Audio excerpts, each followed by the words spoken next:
النهارده الراجل قاعد على النت وزوجته على النت وولاده على النت. ان زوجته ندهت عليه لا يسمع، ان ابنته ندت عليه لا يسمع، ان جاره ندى عليه لا يسمع، ان البيت وقع لا يسمع، ان القيامة قامت لا يسمع. دي مش عيشة. كل واحد واقف على التليفون. في ايه؟ نسينا ربنا؟ ما تمسك المصحف شوية يا عم، ما تمسك ايدك وتستغفر شوية يا عم، ما تصلي على النبي شوية، ما تقوم نص ساعة ربع ساعة قبل الفجر وتململ بين يدي الله. مالك بن دينار كان يقوم الليل ويبكي ويرفع رأسه إلى السماء ويقبض على لحيته ويقول يا رب. مالك بن دينار يقول يا رب أنت تعلم ساكن الجنة من ساكن النار، ففي أي الدارين يكون سكن مالك بن دينار؟ أنت بتفكر في دي ولا بتفكر في العيال وبتفكر في الزوجة وبتفكر تعلي في البنيان وبتفكر توسع في الأطيان؟ البنت عندها يقين في الله، قالت اذهب يا أبت حج، اطلع على بيت الله الحرام، فإنك لست برازق. مين الرازق؟ سمعني تاني، مين الرازق؟ ربك الرازق. انت أكال ولست رزاق، انت رزاق. الرزاق مين؟ بالقاف مش بالهمز. الرزق بالهمز دي البلاء، انما الرزق بالقاف وحد الله. يوم واثنين وثلاثة دي اختبار ربك بقى، ابتلاء عشان يشوفهم هيثبتوا ولا لا. فنفذ الطعام والشراب في البيت وحد الله. دخلوا يعنفوا مين؟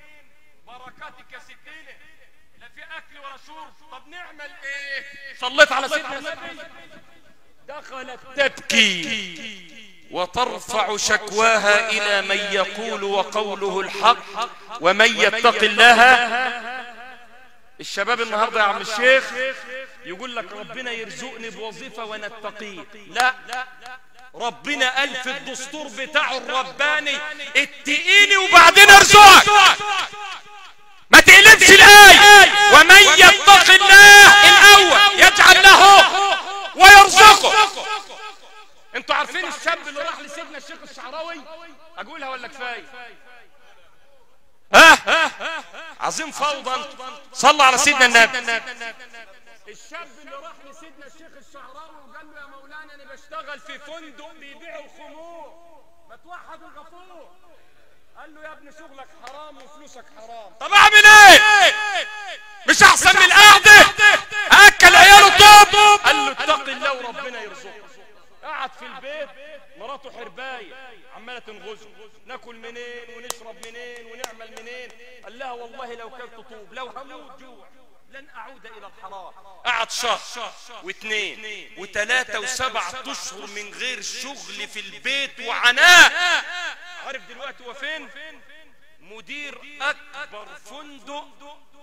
اكبر فندق بالحلال بجوار مسجد سيد الرجال محمد جنب سيدنا النبي. ومن يتق الله. انت نايم عايز تروح تشرب كوبايه حلبه، انت في دماغك ومش هتقوم تصلي الفجر. في ناس بتكلمني لما بتكلم عن صلاه الفجر، واحد يقول لي ما كنتش تتكلم عن الفجر، الناس بتزعل. ما اللي يزعل يفرجع يا اخي، ده كلام ربنا. ايش دي فريضه يا ابني؟ يعني انا عايز اسال سؤال للمشايخ، الناس اللي بتفهم في الدين ودارسه دين، هو صلاه الفجر دي فيها اختلاف بين الائمه؟ شيخ محمد يعني الامام الشافعي قال لك مستحبه والامام ابو حنيفه قال مكروهه، يعني في خلاف. امال الفجر دي طالعه من حياتنا ليه؟ والله العظيم ايام ما كان في ازمه في الانابيب احنا اترقينا دلوقتي. ربنا يحفظ يا رب القائم على هذه الدوله. ما انتوا في نعمه، عارفين انتوا في ايه؟ يطلع بأنبوبتين، خايف من ولي، أنبوبة على الكتف اليمين وأنبوبة على الكتف الشمال، وبعد ما يملي الفجر الصلاة خير من النوم. وانا ماله ومال الفجر؟ ويقابلنا عم الشيخ محمود وصلوا في الداخلي. لو صلي في الداخلي ليه؟ ما انا مش عارف. ما تقوم يا ابني تصلي معانا يا ابني. مش هتصلي؟ لا مش مصلي ومتجاه، وإن ما قفلتوش الخارجي هطلع اشتكي. شفت الحرب؟ انما الفرح والدي جي والرقاصين لحد الساعة 2 و3 الفجر ما بيفتحش حلقة. وتقول له كورونا، والكورونا دي الختام.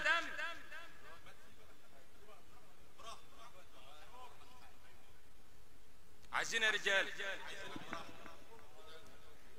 انا هادع حاضر، ما هسيبها كده ادعي يعني.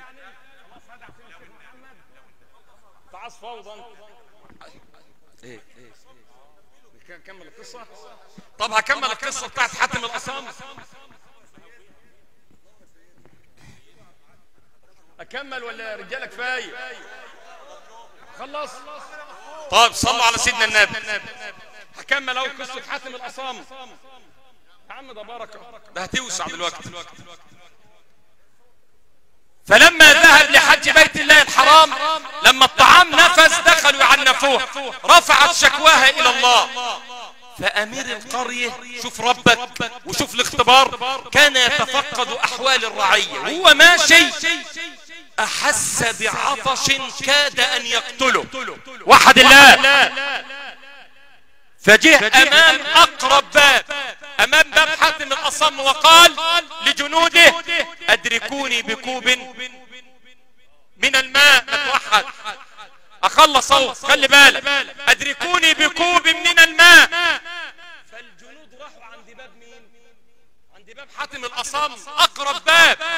فلما وضعوا له كوبا من الماء، وضع له ملك الملوك ورب السماء للامير لذة في الماء لم يشعر بها من قبل. شوف ربك بقى لما بيريد. فقال بيت من هذا؟ قالوا له دي بيت حاتم الأصم. قال الحمد لله الذي سقانا من بيوت الصالحين. إذا نكافئه، لازم نديله مكافأة. قالوا له ده مش هنا، ده بيحج. الواجب علينا أن نكافئ أهل بيته في غربته. وكانت العملة يا أستاذ يوسف من الذهب، فطلع كيس مملوء من الذهب ورماه في البيت. لكن الملك الملوك وجبار السماوات والأرض أراد الزيادة والمزيد. لما ربك بيريد هيفتح لك الأبواب المغلقة. ربك أراد المزيد، فأنطق الله الأمير، فالتفت إلى الجنود وقال من أحبني فليصنع صنيعي. اللي يحبني يعمل زمان عمل. كل جندي طلع كيس مملوء من الذهب.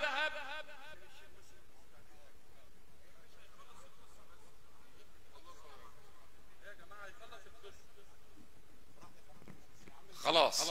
نسأل الله عز وجل أن يغفر للفقيدة الراحلة. اللهم اغفر لها وارحمها، اللهم اغفر لها وارحمها، اللهم ابدلها دارا خيرا من دارها، وأهلا خيرا من أهلها، وولدا خيرا من ولدها. اللهم اجعل هذه الليلة أسعد الليالي عليها يا رب العالمين. هذا وما كان من توفيق فمن الله وحده، وإن كان من خطأ أو سهو أو إطالة أو نسيان فمني ومن الشيطان. والسلام عليكم ورحمة الله وبركاته.